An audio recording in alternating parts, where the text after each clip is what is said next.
Okay, Miss Edwards, they said you have already talked to the doctor. You listen to me, I'm talking. You've already talked to the doctor. You've already been discharged from the hospital. They want you gone. I'm talking. I understand you say you got some problems going on. You're going to have to find a way to get out of here. Okay? I don't want this to turn into a situation where you have to go to jail. If you're looking for somewhere to go because you're cold, I'm sorry, but I'm not taking you to jail just because you're cold. Well, that's all that progress will. Maybe, listen, you're going to have to get up there because we're going to have to physically put you up there if not. I see why you got kicked out of 2 hospitals now.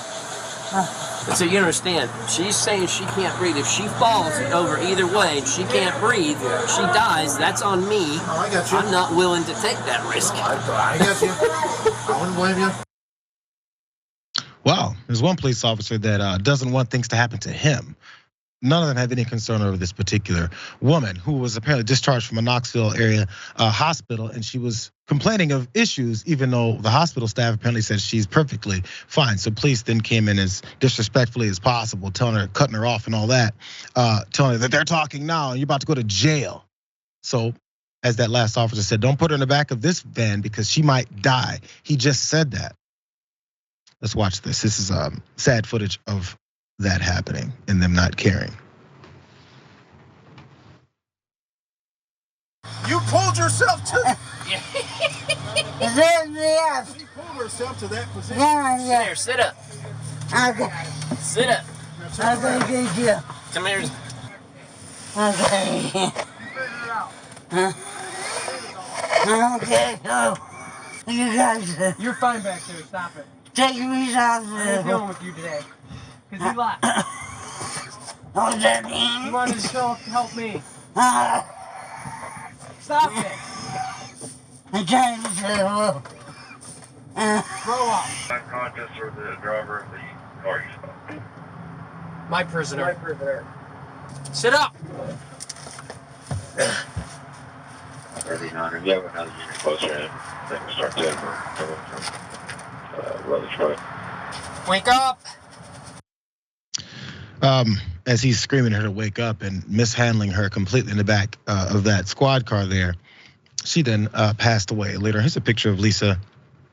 And apparently they don't care or assume that she doesn't have any family, or that she was actually going through the health problems that she told them she was going through. She had suffered previous strokes though at this hospital, and she had multiple health issues, including that same stroke. So I guess they figured it was all just better somehow. She was only 60 years old, and she used a wheelchair that had previously suffered a stroke. That's what she was sitting in when they confronted her in that parking garage looking area. And she had been discharged from the Fort Sanders Regional Medical Center on February 5th. And then refused to leave, and then that's when everything else went to hell. And then also they decided to mistreat her in the back of that car, though. So Jess, this is another one of those instances they figure, oh, if you're homeless, you think I'm gonna take you somewhere and deal with this, and that. It looks like they discharged you already, completely ignoring and thinking that she's faking it until it's obvious that she's not. Then they're left going, oh well. Yeah, this is a homicide charge. I mean, they knew what was about to happen. He said, if you put her in here and she dies, that's on me. Of course, the first concern should be a person could die, not I will get in trouble. But for them to go so far as to discuss it before it happened, and it's all on body cam footage, shows how bold the police is. That they know that even if they get caught, and this does happen afterwards, that them discussing it, knowing the possible risks of putting her in the back of a squad car instead of calling her an ambulance, they don't care. They know that they won't be held accountable. And that's just the state of the police in America today. Why would someone fake a stroke while they're in custody? It's no better being put on the special floors that they have in many hospitals where you have patients who are inmates who are, under the supervision of the criminal justice system. They're oftentimes handcuffed to the bed and they have guards and less access to doctors. Like, that's not a better situation than being in the back of a squad car. The fact that they think she's lying just to get out of their custody goes to show maybe they have a history of treating people pretty bad when they're in police custody. It's just, the whole thing is gross, but it happens every day in America. And you'll find folks where these officers at least will think, oh, I can disparage and dump this person off because society doesn't care about them. As a matter of fact, you mentioned whether or not anything will be coming of these folks. This is graphic 5, you guys. First off, with the autopsy of her and also the response.